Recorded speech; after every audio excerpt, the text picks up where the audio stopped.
아는 기자 시작합니다. 오늘은 아이들 백신 패스 적용에 화가 난 학부모 이야기를 취재하고 온 황규락 기자와 이야기 나눠보겠습니다.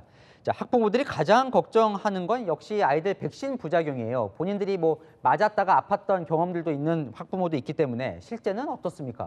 말씀하신 그대로입니다. 이 부모님들이 가장 불안해하는 게 바로 내 아이가 백신 접종을 했다가 부작용을 겪으면 어떻게 하냐는 겁니다. 그렇다면 먼저 아이들의 이상 반응이 어느 정도인지를 좀 살펴보면요.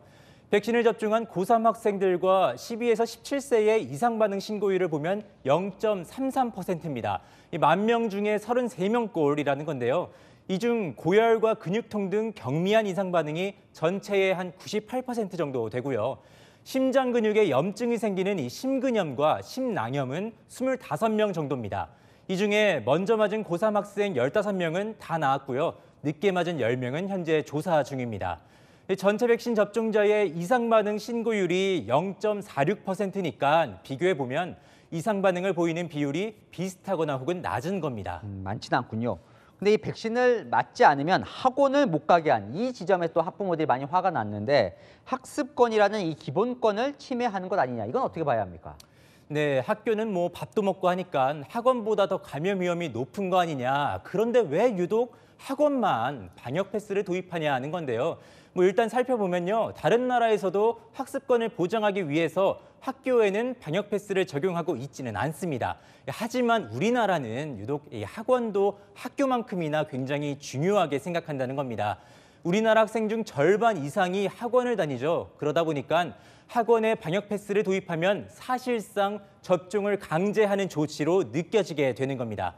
게다가 이제 기말고사가 시작되는데 백신 접종으로 아파서 시험을 못 보면 어떻게 할 거냐는 불만의 목소리도 나오고 있습니다. 사실 아이들은 코로나에 걸려도 크게 안 아픈 걸로 알려져 있는데요. 그래도 꼭 맞아야 하는 겁니까? 네, 앞에 나온 기사처럼요. 유아나 청소년의 확진율은 60대 고령층에 맞먹을 정도로 좀 높습니다. 반면에 위중증에서는 현저하게 차이가 나는데요. 위중증 774명 중에 10대 이하는 1명뿐입니다. 이 10대는 아예 없고요. 지금까지 10에서 19세는 사망자도 없었습니다. 전문가 설명 들어보시겠습니다.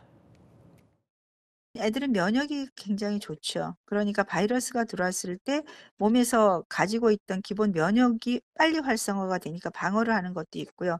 기저질환이 아주 심각한 경우 외에는 가볍게 질 거나 무증상이 대부분인 거죠. 네, 하지만 정부 입장은 다릅니다.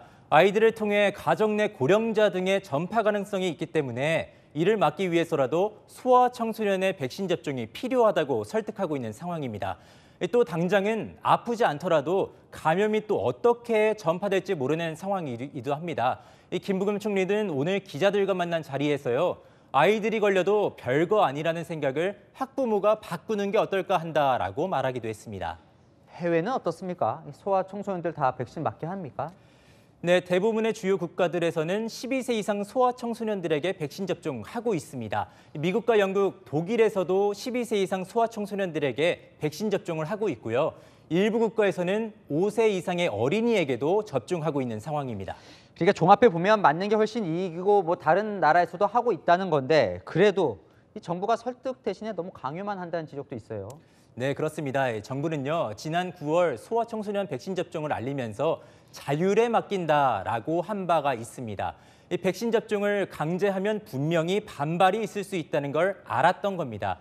그러나 단계적 일상 회복을 시작한 뒤 방역 상황이 급격하게 나빠졌고요. 11월이 되자 정부가 갑자기 소아 청소년의 접종을 강력하게 권고하게 되는데요.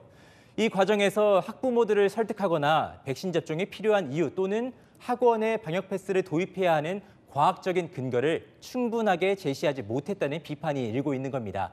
여기에 대해 한 전문가는요. 학교는 안전하고 학원은 안전하지 않다는 이 과학적인 근거가 없기 때문에 받아들이는 입장에서는 불평등하게 느껴질 수 있다고도 말했습니다. 결국 소아 청소년에 대한 접종과 방역이 필요하다는 데는 공감을 하더라도 정부가 너무 성급했다고 할 수 있겠습니다. 어쨌건 아이들은 맞는 게 좋겠군요. 지금까지 황규라 기자였습니다.